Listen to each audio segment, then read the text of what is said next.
Avery Bradley, Rajon Rondo, how important was it for the Lakers to bring back KCP Brez, especially after how he performed in the playoffs? Remember that first game of the playoffs? He was, 0 for 9, scored 1 point. Everybody was so down on him. From that time on, he really proved his worth. And we said before the playoffs, we said if KCP plays the best ball of his career over a 2-month span, the Lakers have a real chance of winning the championship, and it happened. This is a much-deserved raise for him. Remember, his first year at the Lakers, he made about $18 million. Second year, he dropped down to about $12 million.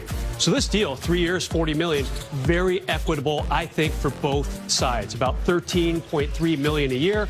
Makes sense to me.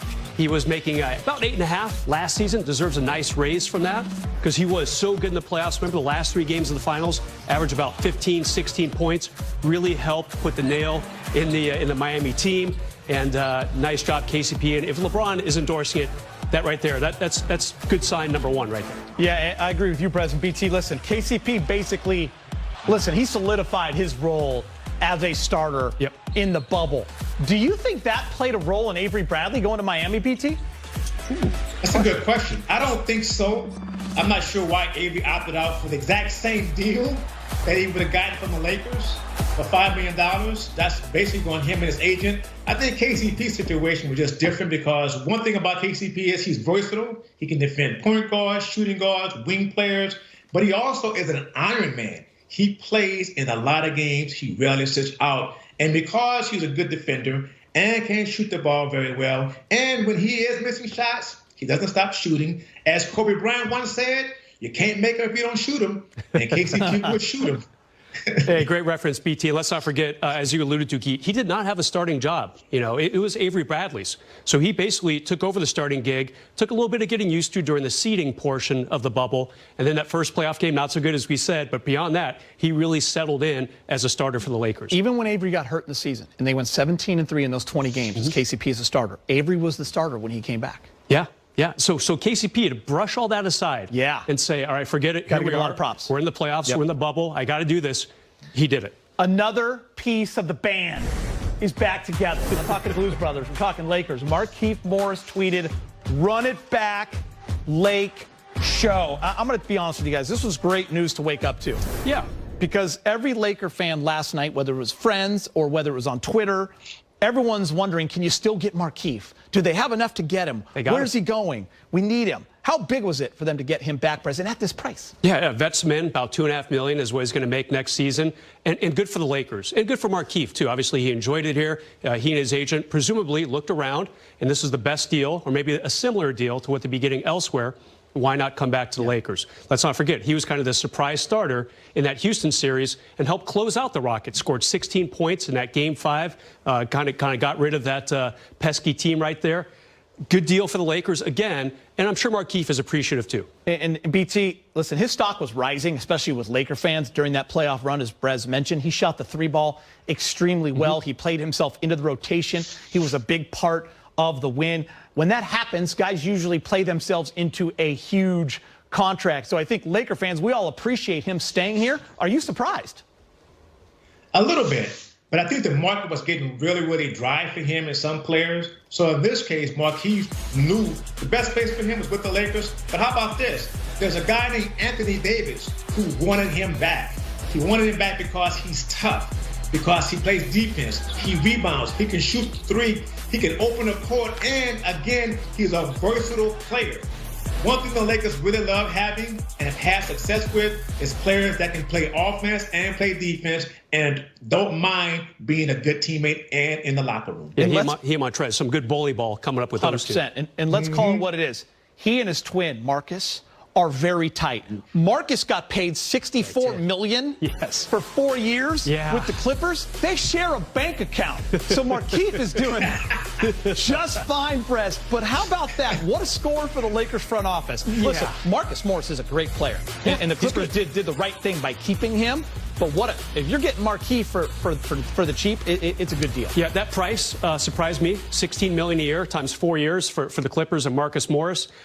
Marcus might be slightly better, no doubt about it. He didn't have a great playoff run for them necessarily, but Markieff. at the veterans minimum.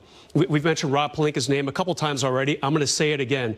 This guy is making it happen for the Lakers. It's only, his second offseason without Magic Johnson, and he is showing the NBA world. He did last year when he acquired Anthony Davis. A little bit of a gamble, gave away 3 first-round picks, some good young talent. But yet again, he is showing the NBA world he is a force to be reckoned with in terms of executives. All right, now with all the fun additions, there's always some sadness with those who move on. Rajon Rondo, Atlanta Hawks. I'm glad he's going to the East. It's a good deal for him. Avery Bradley, Miami Heat. Dwight Howard, we'll talk about that one. 76ers. JaVale McGee trade to Cleveland. And Danny Green traded with OKC. He's now in Philadelphia. So you win a title, you feel sentimental.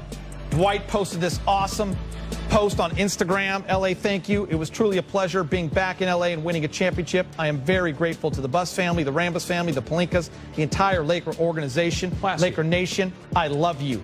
Thank you for your support all year. This season was filled with emotion, and you guys stood strong with us all year. To my bros, we overcame a lot and won together.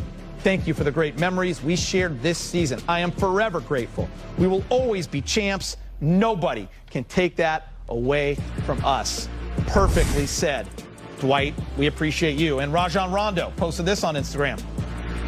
Thank you to the Lakers organization, Jeannie and Rob, for giving me the opportunity to play for an incredible franchise. The professionalism and support from Frank, the coaching staff, and support staff is something I'm truly grateful for. With my guys, there's an amazing brotherhood that only we know. To the fans, thank you for welcoming me with open arms from day one and showing me love. Being a part of Lake Show was something special, and I'm proud we brought it back to you. Now, what's next? Man, hated him when he was on the Celtics, and then we grew to love him as a Laker. He's only the second player to ever win a ring with both the Lakers and the Celtics, joining Clyde Lovelet, by the way. He did that back in 1954. Oof. BT was only a couple years old when the Lakers were still in Minneapolis. What will you remember, BT? What will you remember most about Rondo's time in L.A.? Playoff Rondo. That was my answer. You know what? But here's the key to it. He hated being called Playoff Rondo. Couldn't stand it, right? Hey, I don't care. Playoff Rondo, that's who you were. That's who you are. No, he was at his best when the games were at their highest, when they meant the most. He was a great leader. And how about this, Bresnahan? Rondo even was making outside shots, 3-pointers. But once he started doing that, that made him so tough to deal with. But the way he ran the offense, the way he instructed guys, the way he made sure that LeBron James had time to be off the ball at times, the way he could just tell things to AD. Think about this. The shot that AD made to beat the Denver Nuggets, Rondo goes to Frank Vogel and says, Frank, do you want me to go in the game? That's and so Frank says, of course. Well, who makes the inbound pass? It is Rajon Rondo to AD to his biggest shot in his career. Bounce pass. Over. Yes. How about that? So that tells you how smart he is and how he can also tell the coach, hey, Frank, you want me to come in the game right now, Frank?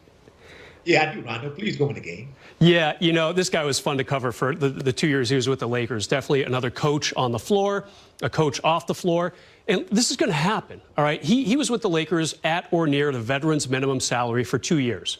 So he has a good playoff run. He wins another ring.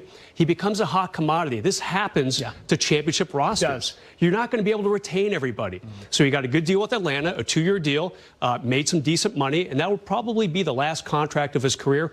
I don't blame him, but he got that other ring out here. Brez, who besides Rondo will the Lakers miss the most? Good question. I'm going to go with Dwight Howard. I think he had a really nice bounce back year. I covered him the 1 year he was here with the Lakers in 2012-13. I was with the LA Times.